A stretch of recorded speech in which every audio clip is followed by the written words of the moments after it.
அனைவருக்கும் வணக்கம்.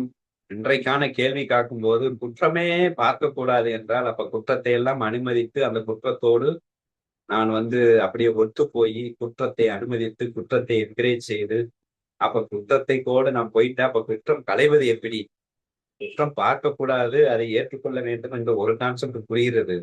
ஆனா, அதுல இவ்வளவு பெரிய ஒரு பிரச்சனை இருக்கு. அதுக்கு என்ன தீர்வு? அப்படிங்கிற மாதிரி கேள்வி.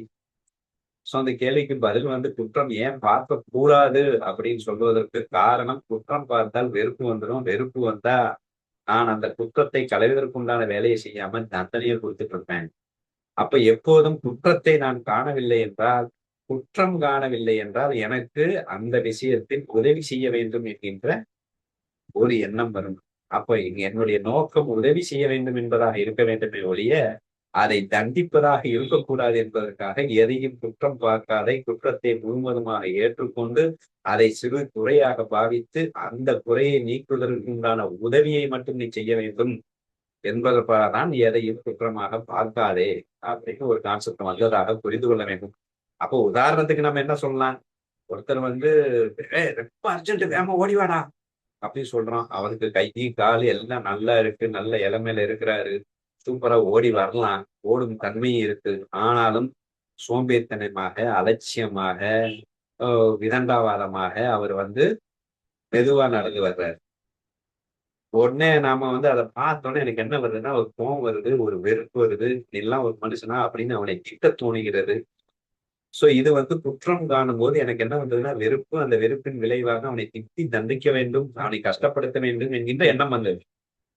அதுவே இன்னொருத்தனை, "வேகமா வாடா ரொம்ப அர்ஜென்ட்" அப்படின்னு சொல்லும்போது, அவர் கால்ல அடிபட்டிருக்கு, இல்ல காலு வீங்கி இருக்கு, இல்ல ஒரு காலே அவருக்கு இல்ல.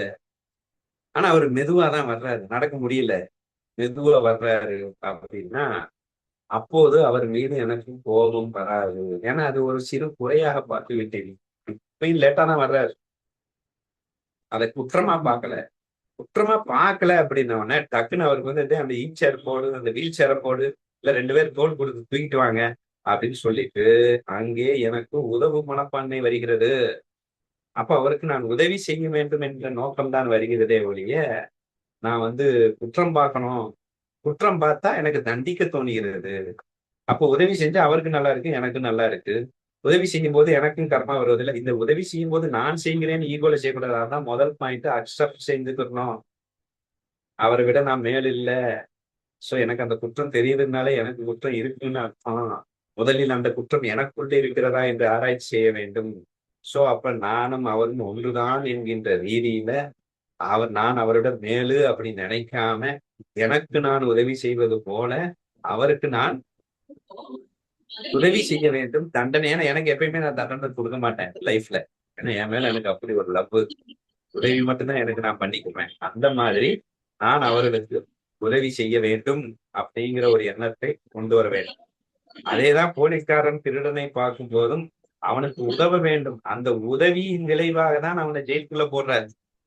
ஒரு பையன் ரொம்ப குசும்பு பண்றான். அவங்க அம்மா அப்பாவுக்கு அவன் மேல பாசம் ஜாஸ்தி. ஆனா வீட்டுல இருந்தா பயங்கர குசும்பு. ஸ்கூல்ல நல்லா தான் இருக்கிறான். ஆனா எங்க அம்மா அப்பாட்ட அட்வான்டேஜ் எடுக்கிறான். அம்மா அப்பாவுக்கும் பற்று இருக்கு. அதனால அவன் ரொம்ப தவறுகளை செய்கின்றான். அதனால அவன் கர்மா வளருது. நாளைக்கு அப்பா அம்மாவை அவமதிச்சிட்டான்னா நாளைக்கு லைஃப்ல நல்லா இருக்க மாட்டான். அப்படிங்கிற அந்த ஒரு ரேஞ்சில் அவங்க திங்க் பண்ணும்போது அவனை ஹாஸ்டல்ல சேர்த்துருவோம். அப்பதான் அப்பா அம்மாவோட அருமை அவனுக்கும் தெரியும். அவனுக்கு ஹெல்ப் பண்றாங்க, தண்டிக்கல. அந்த மாதிரிதான் ஜெயில போடுறது. அவனுக்கு ஹெல்ப் பண்றது, அவனை தண்டிப்பதில்லை. அந்த பாவத்தோடு செய்யும் போது என்ன தண்டனை தர வேண்டும்? நீதிபதியாக இருந்தாலும் அந்த குற்றத்தை முழுமையாக ஏற்றுக்கொள்ளும் போது அவனை குற்றமாக காணாத போதுதான் அவனுக்கு என்ன செஞ்ச, எந்த மாதிரி ஒரு தண்டனையை கொடுத்தா, தண்டனை இல்லை, எந்த மாதிரி தண்டனை தான் இங்க ஹெல்ப், எந்த மாதிரி ஒரு தண்டனையை கொடுத்தா அவனுக்கு உதவிகரமாக இருக்கும் என்பதை யோசித்து தெளிவாக அவரால் தீர்ப்பு கொடுக்க முடியும் என்பதன் விளைவாக குற்றத்தை முழுதாக ஏற்றுக்கொள். அவனை கீழ்நிலையாக உன்னை மேல்நிலையாக பார்க்காத, சமமாக பார்த்துவிட்டு அதை குறையாக பார்த்து ரியாக்ஷனா உதவுவதற்கு என்ன செய்ய வேண்டும் என்று யோசித்தால் பிரச்சனை இல்லை. நிம்மதியா இருக்கலாம், சந்தோஷமா இருக்கலாம். அடுத்து ரியாக்ஷன் நமக்கு எந்த பிரச்சனையும் இல்லை. இல்லைன்னா ஃபர்ஸ்ட் வெறுப்பு, ஃபர்ஸ்ட் கஷ்டம், அடுத்த வெறுப்புல கோபமோ தண்டனையோ கொடுக்கும்போது ரியாக்ஷனாலும் நான் கஷ்டப்பட்டு 2 விதத்திலையும் நான் கஷ்டப்பட வேண்டும் கர்மாலே அப்படின்னு புரிஞ்சுக்கணும். சோ இந்த கேள்வி கேட்கும்போது இன்னொரு ஒரு கேள்வி எழுகிறது. உதவ வேண்டும் என்கின்ற தன்மையில எனக்கு பெரிய கொஸ்டின் மார்க். எப்படி உதவ வேண்டும்னே தெரியல. அது தெரிகிறது. நான் சரி நீங்க சொன்ன மாதிரி குற்றத்தை ஏற்றுக்கொள்கிறேன். அதை குறையாக பார்க்கிறேன். ஃபர்ஸ்ட் எப்படி உதவி செய்ய போனால் அவன் திட்டுறான். ஏற்றுக்கொள்ள மாட்டேங்கிறான். நீ யார் எனக்கு ஹெல்ப் பண்ண வர்றதுக்கு? அப்படிங்கிற மாதிரி நம்மள வந்து எதிர்கேள்வி கேட்கிறான். சோ அந்த மாதிரி இடத்துல நான் என்ன பண்றது? அப்படிங்கிறது கேள்வி. இப்ப ஏன் நம்ம என்ன சொல்றோம்னா, யாருக்கு உதவ வேண்டும் ரோடுன்னு ஒண்ணு இருக்கு. நீ பாட்டுக்கு பற்றுல பாசத்துல நான் உதவின்னு சொன்ன உடனே இந்த சைடு இருக்குதா, நம்ம எப்பயுமே நம்ம மைண்ட் 2 கோளாறு இருக்குல்ல. குற்றம் காணாதே அப்படின்னா ஓகே சூப்பரு. ஏன்னா என் மகனையும் என்னுடைய மகளையும் குற்றம் காண வேண்டிய அவசியம் இல்லை அப்படின்ட்டு அந்த பற்றுல எடுத்துக்கிறோம். ஹெல்ப் பண்றோம், ஓகே ஓடி போய் ஹெல்ப் பண்ணிடலாம் அப்படின்னு அந்த பற்றுல வந்து எப்ப பற்று இல்லாம இரு, அப்போ ஓகே பகைவன்ட்ட வந்து நம்ம ஒதுங்கிக்கிறோம் அப்படிங்கிற மாதிரி ஒரு ஃபீல். யாரும் மியூட் போடணுமா?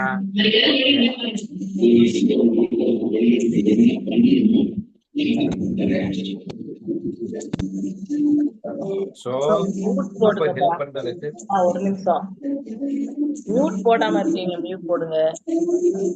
வினோதினி நீங்க தானே ஹோஸ்ட், கனகம்மாவை மியூட் போடுங்க. அதான் அனுப்பிட்டே இருக்கேன் உங்களுக்கு. அதான் அனுப்பிச்சிட்டு இருக்கா. சரியா? சோ அப்ப என்ன ஆகுது, நான் என்ன செய்ய வேண்டும், ஹெல்ப் செய்ய வேண்டும் அப்படின்னு துடிப்பு வந்துடுது. 2 விஷயம். அடுத்து ரோலுன்னு ஒண்ணு இருக்கு. இந்த ரோலுங்கிறது ரொம்ப முக்கியமான ரோலு. இந்த ரோலை பத்தி கவலைப்படாம இருந்தா நம்ம பெரிய முட்டாளாயிருக்கும். இப்ப உதாரணத்துக்கு சொன்னா கிளீனா புரியும். ரோலுக்கு ஹெல்ப் பண்ணணும்னா தயாளன் கருணாகரன் நம்ம பாடுறோம். ஓம் நமோ கருணாகரா தயாளா அப்படின்னு பாடுறோம். அப்பேற்பட்ட கருணாகரன் தயாளுன்னு ஹெல்ப் பண்ணல. யாருக்குன்னா தர்மனுக்கு. அப்ப தர்மன் சூதாட போறான். சூதாடணும்னு நினைக்கும் போது கண்ணனுக்கு இது தெரியக்கூடாதுன்னு நினைச்சிருக்கான். அப்ப அவன் வந்து கஷ்டப்படுறான். அப்ப நம்ம சொல்றபடி பார்த்தா அஜய்யோ போய் நம்ம ஹெல்ப் பண்ணிடுவோம் அப்படின்னு சொல்லிட்டு சகுனி அந்த சைடு ஆடின மாதிரி தர்மனுக்காக இவன் ஆடினானா, இவன் ஆடவே இல்லை, வாசப்படியில நின்னுட்டான். ஏன்டா தர்மனுக்கு ஹெல்ப் பண்ணலன்னா, தர்மன் கூப்பிடவே இல்லையே, கேட்கவே இல்லையே. அங்க மிகப்பெரிய ஒரு குற்றம் மாதிரி நடந்துட்டு இருக்கு. மிகப்பெரிய குறை. தன் மனைவி மானபங்கப்படுத்துற அளவுக்கு வண்டி போகுது. எல்லாத்தையும் அடமானம் வச்சிட்டான். நாட்டை இழந்தான். அந்த அளவுக்கு இங்க யாரும் இழக்கல. அப்படி யாரும் பெரும் குற்றமும் இங்க யாரும் பண்ணல. ஆனா அந்த குற்றத்துக்கே அந்த குறை நம்மளை பொறுத்த வரைக்கும் அது குறை. அப்ப கண்ணனை பொறுத்த வரைக்கும் அது குறையாக பாவித்து வாசப்படியில நின்னுட்டான். ஹெல்ப்பே பண்ணல. சார் என்ன சார் குறையா பார்த்து நீங்க ஹெல்ப் பண்ணணும்னு சொன்னீங்கன்னா, இங்கதான் ரோலுன்னு ஒண்ணு வருது. கேட்டாதானே ஹெல்ப் பண்ண முடியும். 2 விதத்துல ஹெல்ப் பண்ணலாம். ஒண்ணு கேட்காம நம்மளை மதிக்கிறான். அப்ப நம்ம மூலையே சொல்லிடுவானுங்க. சார் நான் உங்கள்கிட்ட கேட்கலைன்னாலும் நீங்க சொல்லிருங்க. கேட்டாதான் சொல்லுவேன்னு நினைக்காதீங்க. நான் தப்பு பண்றதாக உங்களுக்கு தோணிடுச்சுன்னா, நான் கேட்கலைன்னாலும் நான் கோவிச்சுக்குருவேன்னாலும் சொல்லிருங்க. இத கேட்டாதான் சொல்வேன்னு கான்செப்ட வச்சுட்டு என்ன கொல்லாதீங்க. அப்புறம் வந்து நான் அன்னைக்கே சொன்னேன், நீ கேட்கல விட்டேன்ட்டு அவனை மாதிரி சொல்லாதீங்க, கண்ண மாதிரி. சோ அந்த மாதிரி மோலே சொல்லிருங்க. அப்ப அவங்க வந்து மோலே சொல்லிட்டாங்க. சோ நமக்கு ரோல் இருக்கு. அதுதான் வந்து ரோல் எக்ஸ்ட்ரா எடுக்கிறான். கண்ணன் ரோல் எடுக்கிறான். எங்க ரோல் எடுக்கிறான்? அர்ஜுனன்ட்ட ரோல் எடுக்கிறான். அர்ஜுனன் பீஷ்மரிடம் அம்பு போட தயங்குறான். அது கண்ணன் சொல்றான், அம்ப போடு, அம்ப போடு. அவன் அம்ப போட முடியல. பீஷ்மர் எப்படி அம்ப போடுறதுன்னு அவனுக்கு தயக்கம் பயங்கரமா இருக்கு. உடனே கண்ணன் என்ன பண்றான், அவனுடைய சைக்காலஜியை புரிந்து கொண்டு அவனை போர்ஸே பண்ணிடுறான். இவன் ஆயுதத்தை எடுத்து பிடிக்கிறான். இவன் ஆயுதத்தை எடுக்கிறான்னா, இவன் ஒரு சபதம் பண்ணியிருக்கான். ஆயுதத்தை எடுக்காத நான் ஒரு சைடு, மொத்தம் இன்னொரு படை ஒரு சைடுன்னு சொல்லியிருக்கான். அப்ப ஆயுதம் நான் எடுக்க மாட்டேன்னு சத்தியம் பண்ணிட்டான். எங்க வர்றான்? படைக்கு வர்றான். இப்ப ஆயுதத்தை எடுத்துட்டான்னா அவனுக்கு ஈகோ. அர்ஜுனனுக்கு அர்ஜுனனால் கண்ணன் ஆயுதத்தை எடுத்தான், கண்ணனுக்கு அவர் பேர் வந்துருமே, நம்மால வந்து அவன் சபதம் கெடுதே அப்படிங்கிற ஒரு ஃபீல்ல தான், வேற வழி இல்லாம நான் வந்து அவன் பீஷ்மர் மேல அம்பையே போடுறான். திட்ட இந்த இடத்துல என்ன பண்றான் கண்ணன், போஸ்ட் பண்ணிடுறான். என்னடா இது, அங்க தர்மனுக்கு வந்து ஒண்ணுமே பண்ணல, கம்முன்னு இருந்துக்கிட்டான். இப்ப பீஷ்மர் மேல அம்பு போட முடியலன்னா கம்முன்னு இருந்துக்கிற வேண்டியதானே. அப்படின்னா இங்கே அவன் சரணடைந்து விட்டான். முழுமையாக காண்டிபத்தை விட்டு காலில் விழுந்து நீதான் எல்லாம் சரணடைந்து விட்டான். சரணடைந்த பிறகு அவன் கேட்கலன்னாலும் நமக்கு ரோல் இருக்கு. அவன் அங்க சரணடையல, கண்ணனுக்கே தெரியக்கூடாதுன்னு நினைக்கிறான். இப்ப கண்ணனை வேறுபடுத்தி பார்த்துட்டான். சோ அப்ப கண்ணனுக்கு தெரியக்கூடாதுன்னு தர்மம் நினைச்சதின் விளைவு அங்க கண்ணனுக்கு ரோலே இல்ல. இத்தனைக்கும் கண்ணை ஒரு வார்த்தை சொன்னா போதும், தர்மா சூடாதோடு தருவது, சூதாடினால் நீ எல்லாத்தையும் இழந்து விடுவாய், நீ நான் சொல்றதை கேளுன்னு ஒரு வார்த்தை சொல்லி இருந்தா கேட்டிருப்பான். கேட்கக்கூடிய தர்மன் அவன் கேட்கவில்லை என்பதற்காக அவனுக்கே சொல்லல. ஆனா நம்ம இங்க ஹெல்ப் பண்ண துடிக்கிற ஆள் யாருன்னு பார்த்தா, ஹெல்ப் பண்ண போனா உன்னை யார் வர சொன்னது? நல்லா தானே வண்டி போயிட்டு இருக்கு, நான் கரெக்ட் தான், என்ன நீ தப்பு பாக்குற, உன் மேல இருக்கிற கோளாறுன்னு நம் மீது குற்றத்தை சுமத்தி நம்மை தண்டித்து நம் சொல்வதை ஏற்றுக்கொள்ளாமல் நம்மிடம் சண்டை போடுவதற்கு ஹெல்ப் பண்ண மனம் துடிக்குது. கண்ணனுக்கே துடிக்கலையே. கண்ணனுக்கு வந்து திரௌபதி வந்து கண்ணா கண்ணா கண்ணான்னு சேலையை பிடிச்சிட்டு கத்துறா, அங்கேயும் ஹெல்ப்புக்கு வரல. ஏன்னா கையை பிடிச்சிருக்கால, அவதான் தன்னை நம்பி இருக்கிறாள் அல்லவா. இப்ப ரெண்டு கையை விட்ட பிறகுதான் அவன் வர்றான். பூர்ண சரண்டர் தான் அவனுக்கு ரோல் வருது. சரண்டர் இல்லைன்னா ரோல் இல்லைன்னு வந்துருது. அப்ப சரண்டர் இல்லைன்னா ரோல் இல்ல.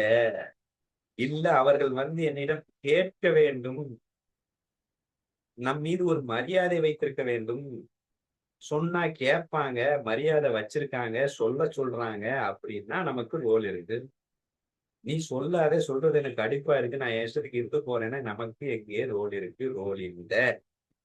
Point number 1. இதுல இந்த பப்ளிக் இன்ட்ரெஸ்ட் இருக்கு இல்லையா, போலீஸ்காரன் இருக்கிறான். போலீஸ்காரன் வந்து திருடன் வந்து என்ன திருடு, என்னை வந்து திருத்துன்னு சொன்னானா அப்படின்னு அடுத்த கேள்வி எல்லாம் வந்துடக்கூடாது. உடனே போலீஸ்காரன் வந்து ஆமா ரோல் இல்ல, திருடன் வந்து என்ன திருத்துன்னு சொல்லல, அதனால நான் அவனை வந்து ஜெயில போட மாட்டேன்னு சொல்ல முடியாது. ஏன்னா அவனிடம் யார் கேட்கப்பட்டது? அரசாங்கம் கேட்கிறது, அவனுக்கு உத்தரவிடுகிறது. அப்ப அரசாங்க உத்தரவை வந்து நான் ஃபாலோ பண்ணிதான் ஆகணும். அப்ப திருடனுக்கு நான் செய்யும் உதவி பிடித்திருக்கிறதா பிடிக்கலையா அப்படிங்கிறத பத்தி எனக்கு கவலை இல்லை. நான் ப்ரொசீஜரை பண்ணுவேன், ரிசல்ட் எதிர்பார்க்க மாட்டேன். ரிசல்ட் அந்த திருடன் திருடாம திருந்தலாம், இல்ல அவன் மேலும் பெரிய ரவுடியாவும் மாறலாம், நான் ஜெயில போட்டா அது ரிசல்ட். ஆனா நான் உதவி செய்ய வேண்டும் என்ற நோக்கத்தில் இருந்தால் மட்டும்தான். அரசாங்கம் என்ன சொன்னது? அவனை திருத்த வேண்டும் என்று எனக்கு ஆணையிட்டது. அவனை திருத்துவதற்கு நான் எப்போது முடியும் என்றால் அவனை குற்றம் காணாமல் உதவி செய்ய வேண்டும். கண்டிப்பா அவனுக்கு உதவி செஞ்சுதான் ஆகணும், வேற வழி இல்லை. ஏன்னா பப்ளிக் இன்ட்ரெஸ்ட்னு வந்துருச்சு. அப்ப அந்த பப்ளிக் இன்ட்ரெஸ்ட்ல உதவி செய்ய வேண்டும் என்ற நோக்கத்துல நான் கண்டிப்பா எனக்கு ரோல் வந்துருது. சோ அங்க வந்து எனக்கு ரோல் இல்ல அப்படின்னு சொல்ல முடியாது. இதே பப்ளிக் இன்ட்ரெஸ்ட் நமக்கே வரும். இப்ப ஏன் சுதந்திரம் கெடுது? இப்ப வீட்டுக்குள்ள வந்து நம்ம பணத்தை எடுத்துட்டு போயிட்டான், பையனே எடுத்துக்கணும், அவன் பணத்தை எடுத்துட்டு போயிட்டான். இப்ப பணத்தை எடுத்துட்டு போனதுங்கிறது குறைதான், குற்றம் அல்ல, சாதாரண ஒரு குறைதான். அந்த குறைக்கு அவன்கிட்ட போய் அவன் நம்ம பேச்சை கேட்க மாட்டான், நான் சொன்ன அவன் கேட்க மாட்டான், எனக்கு ரோல் இல்லைன்னு சொல்ல முடியாது. ஏன்னா எடுத்துட்டு போனது ஏன் பணம், ஏன் பணம் இல்ல, அது கண்ணனுடைய பணம். அப்படிதான் நம்ம நினைச்சிட்டு இருக்கோம். அப்போ அந்த பணத்தை பாதுகாக்க வேண்டிய கடமை எனக்கு இருக்கிறது. அந்த பாதுகாக்க வேண்டும் என்றால் இவன் திருத்த வேண்டும் என்ற நோக்கம் இருக்கிறது. ஆதலால் அவனுக்கு உண்டான அந்த வழிமுறையை அவனுக்கு பிடிச்சிருக்கோ பிடிக்கலையோ நம்ம பண்ணணும். அப்புறம் அந்த பணத்தை வந்து அவனுக்கு உத்தரவிட்டு அதை எடுக்கக்கூடாதுன்னு சொல்லணும். அந்த பணத்தை நான் எப்படி பாதுகாப்பாக வைத்துக் கொள்ள வேண்டுமோ அப்படி நான் பாதுகாப்பாகவும் வைத்துக் கொள்ள வேண்டும்.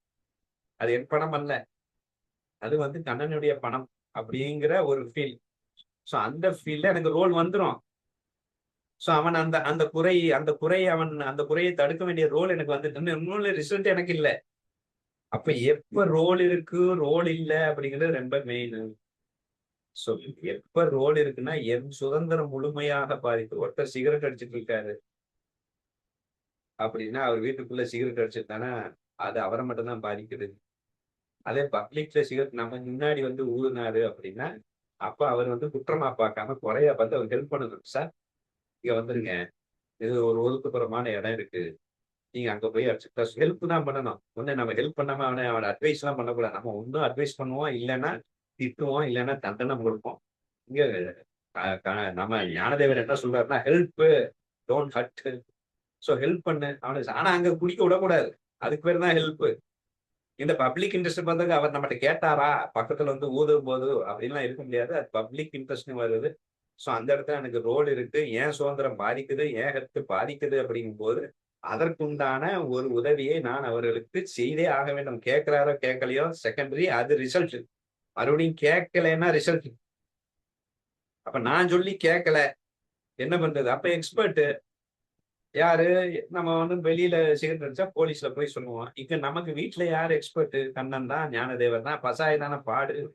அப்ப நான் பாதிக்காமல் இருப்பதற்கு உண்டான எல்லா வழிமுறைகளையும் செய்து, நான் உனக்கு உதவி செய்ய முடியல, எனக்கு உதவி செய்ய தெரியல, எப்படி கையாள முடியல, செஞ்சாலும் அவன் ஏற்றுக்கொள்ள மாட்டேங்கிறான். அப்படி எப்ப ரோல் இருந்தும் என்னால செய்ய முடியலன்னா பரவாயில்ல, நான் ஒண்ணு செய்யலாம், பசாயதான பாடலாம், அவனை கொண்டு போய் அவர்கிட்ட ஒப்படைச்சிடலாம், நீ பாத்துக்கோப்பா, ஆனா என்னை நான் பாதுகாத்துக் கொள்ள வேண்டும். அப்படி இல்லாம கண்டிப்பாக ரோல் இல்லாத இடத்துல நம்ம பண்ண வேண்டியமே அவசியம் இல்லை. அவனா தன்னை கெடுத்து கொண்டு இருக்கின்றான். அவன் இது பண்ணிட்டு இருக்கான். இப்ப இவர் வந்து 1008 குற்றம் வச்சுட்டு இன்னொருத்தனை குற்றம் சொல்லிட்டு இருக்காரு அப்படின்னா, அதுல அவனுக்கு அவனா பாதிச்சுட்டு இருக்கான். அவன் நம்ம பேச்ச கேட்க மாட்டான், அவன் நம்ம மதிக்க மாட்டான்னு அவனுக்கு போய் நம்ம அட்வைஸ் பண்ண வேண்டியதில்லை. ஆனா அங்க அவனுக்கு ஒரு ரியாக்ஷன் என்ன பண்ணிடலாம், பசாயதான பாடி அவன் ஞான தெய்வத்தை ஒப்படைச்சிட்டு அதை உண்டான ஆளை ஒப்படைச்சிட்டு நம்ம ரிலாக்ஸ் ஆயிடும். அதே மாதிரி யார் வருத்தங்க அந்த பேச்சை கேட்டு வருத்தப்படுவதற்கு நம்ம ஹெல்ப் பண்ணலாம். அப்பயும் அவர் கேட்கலன்னா அவருக்கும் பசாயதானதான். அப்ப என் சுதந்திரம் பாதிக்குது, எனக்கு பாதிப்பு ஏற்படுத்துகிறது அப்படிங்கிற பட்சத்துல அவனுக்கு பிடிச்சிருக்கோ பிடிக்கலையோ அவனுக்கு ஹெல்ப் பண்ணி தான் ஆகணும். ரிசல்ட் அப்பயும் எதிர்பார்க்க கூடாது. அப்ப நான் என்னை பாதுகாப்பதற்கு உண்டான ஒரு ஸ்டெப் எடுத்துட்டு நம்ம வந்து என்ன வேணா ஸ்டெப் எடுத்துக்கலாம் அப்படிங்கிறத நீங்க புரிஞ்சுக்கணும். அப்போ எப்போது ரோல் இருக்கோ அப்பதான் நான் வந்து ஹெல்ப் பண்ண ஓடணும். அம்மா சொல்றது, ஒருத்தர் திருடிட்டா அவட்ட எப்படி சொல்றது? ஹெல்ப் பண்ண. திருடும் போது என் பொருள் போகுது இல்லையா? அப்ப என் பொருள் போகுது, அதை நான் வந்து ஹெல்ப் பண்ணி தான். அந்த ஹெல்ப்ங்கிறது ரொம்ப முக்கியம். இப்ப தண்டனைன்னா எல்லாரும் முன்னாடி சொல்லிடுவோம். ஹெல்ப்னா அவரை வந்து ஹெல்ப் பண்ணணும், அது எடுக்காம இருக்கிறது. அப்ப தனியா கூப்பிட்டு இந்த மாதிரி ஒண்ணு போச்சு, அது இன்டைரக்டா கூட சொல்லலாம். டைரக்டா சொன்னா கூட ஹர்ட் ஆயிடுவாங்கன்னா, இந்த மாதிரி சின்ன சின்ன விஷயத்த விளையாட்டா திருடிட்டு அதன் விளைவாக ஒரு குடும்பமே சீரழிஞ்சது, பெரிய கேவலப்பட்டாங்க. நம்மகிட்ட அந்த ஹேபிட் இருந்தா மாத்திக்கிடணும். எனக்கு அந்த ஹேபிட் இருக்கு, அந்த கதை கேட்ட பிறகு அந்த ஹேபிட்டை மாத்திக்கிட்டேன் அப்படின்னு அந்த அம்மாட்ட சொன்னாலே ஏதோ நம்ம ஒரு ரியாக்ஷன் பண்றோம் தான். தானே ஹர்ட் பண்ணக்கூடாது இல்லையா? ஹர்ட் பண்ணாம, ஆனா என் சுதந்திரம் பாதிக்குது, அப்ப அவங்ககிட்ட சொல்லிதான் ஆகணும். அதுக்கும் மீறி பண்றாங்க அப்படின்னா டைரக்டா அதை பாதுகாப்பதற்கு உண்டான என் பொருளையா வெளியே கொண்டு வைக்கணும். சோ பக்காவா பாதுகாப்பா வைக்கணும். அதுக்கு மீறினா அகிம்சை வாசிக லட்சணம் படி சொல்லணும். அதுக்கும் மீறினா கம்ப்ளைண்ட் தான் பண்ணணும். சோ எல்லாமே லவ்ல ஹெல்ப் பண்ணணுங்கிற நோக்கத்துல, ஹர்ட் பண்ணக்கூடாதுங்கிற எய்ம்ல நீங்க ரோல் இருந்தா பண்ணதான் ஆகணும். ரோல் இருந்து எஸ்கேப் ஆக முடியாது. எனக்கு ரோலே பண்ண தெரியலங்க, அப்ப எக்ஸ்பர்ட்டுக்கு போ. இல்ல நமக்கு எக்ஸ்பர்ட் பசாயிலான ஞானதேவத்தை கொடுத்துட்டு ஒப்படைச்சிட்டு உட்காரு. ரோல் இல்லாத இடத்துல பூரணமாக அதை ஏற்றுக்கொண்டு ரசித்துக் கொண்டு சென்று விட்டு இங்கேயும் பசாயதானம் பாடிட்டு சென்று விட்டால் போதுமானது. இங்க பற்றுலதான் போய் அவன் வேண்டாம், அவன் நல்லா கடைசியில ஒரு பெரிய பிரச்சனை என்னன்னா, அவன் சந்தோஷமா இருப்பான். அதான் காட்டேஜ்ல சொல்லி இருக்கு, அவன் சந்தோஷமா இருந்தா நீ சந்தோஷப்படு. உடனே அவன் தண்ணி அடிச்சுட்டு சந்தோஷமா இருக்கிறான், அவனை ஹெல்ப் பண்ண போறேன், நீ தண்ணி அடிக்காதே அப்படின்னா அது பொறாமையாயிருது, அது ஹெல்ப் ஆகாது. குற்றம் குறை, அவன் சந்தோஷமா இருக்கான், அவன் தெளிவா இருக்கான், நான் பண்றதெல்லாம் கரெக்ட்னு நினைச்சிட்டு இருக்கான் அப்படிங்கிறதுல அவன் சரியா, அதான் அவன் சந்தோஷமா இருந்தா நம்ம விட்டுற வேண்டியதான். சோ குற்றம் குறை, கண்டிப்பாக குற்றம் பார்க்கக்கூடாது, குறையாக பார்த்து உதவி செய்தான் ஆக வேண்டும். அதுல ரோல் இருக்கா இல்லையா அப்படிங்கறத தெளிவா பார்த்துவாங்க. ரோல் என்ன இருந்தும் என்னால பண்ண முடியல, நான் பசாயதான பாடிட்டு முடிச்சிடலாம் அப்படிங்கிறது என்னுடைய பதில் இருக்கும்னு நினைக்கிறேன்.